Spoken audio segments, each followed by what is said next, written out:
So you used to be a part of a group called Blue Grace Logistics. And at one point, Blue Grace Logistics tried to franchise their business. I think you might have been a franchisee for Blue Grace Logistics at one point, and then they went and bought all the franchisees back. Do you know why they bought them all back? Basically, it was the pain in the ass factor, the PITA factor, was higher than the ROI. So the money that you make off of a franchisee is so much lower than the pain in the ass factor of dealing with a franchisee.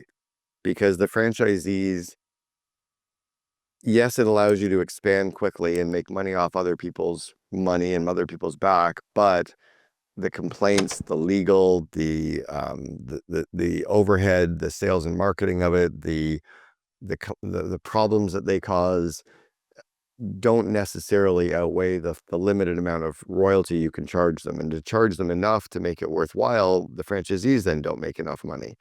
So the only time I ever think it's really good for someone to franchise, because yes, I've done 3 and I've also coached about a dozen, is if you have a business unit right now that makes so much damn money that you can create a franchise model where the franchisee just does really, really well. And if the franchisee is doing really, really well, why aren't you running it as a corporate location? So the only reason to really franchise is to grow quickly when you don't have access to banks' money or other people's funding. But if you're going to ever build anything to sell, then it's better to go with corporate locations, joint venture locations versus franchise locations. Let's say a location is $1 million in revenue.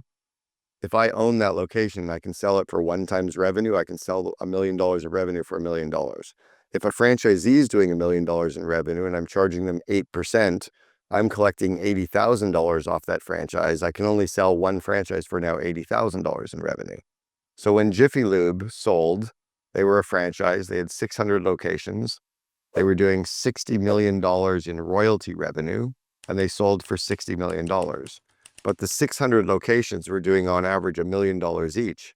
So they were doing $600 million in system-wide sales, and yet Jiffy Lube only sold for $60 million.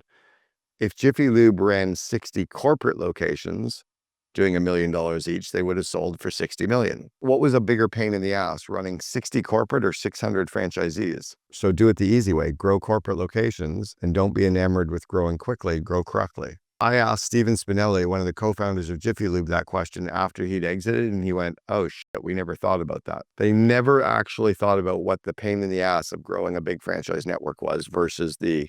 So I would explore. And so the second thing is that when I was coaching, I was on a board of a group called Nurse Next Door. They wanted to franchise, and I made them come back to the next board meeting and spend 1 hour and pitch us on why they would never franchise.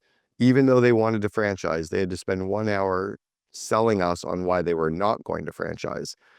Then after doing that, they still decided to franchise, which was fine, but at least they'd examined it from all the other perspectives. It's very easy for an entrepreneur to sell themselves on why an idea is correct. So before I tell you, yes, you should franchise, I would want you to spend a half hour selling me and create a 1 or 2 page pitch deck on why franchising is the worst thing you should ever do. Like, spend your time looking at why it's really, really bad and then make your decision.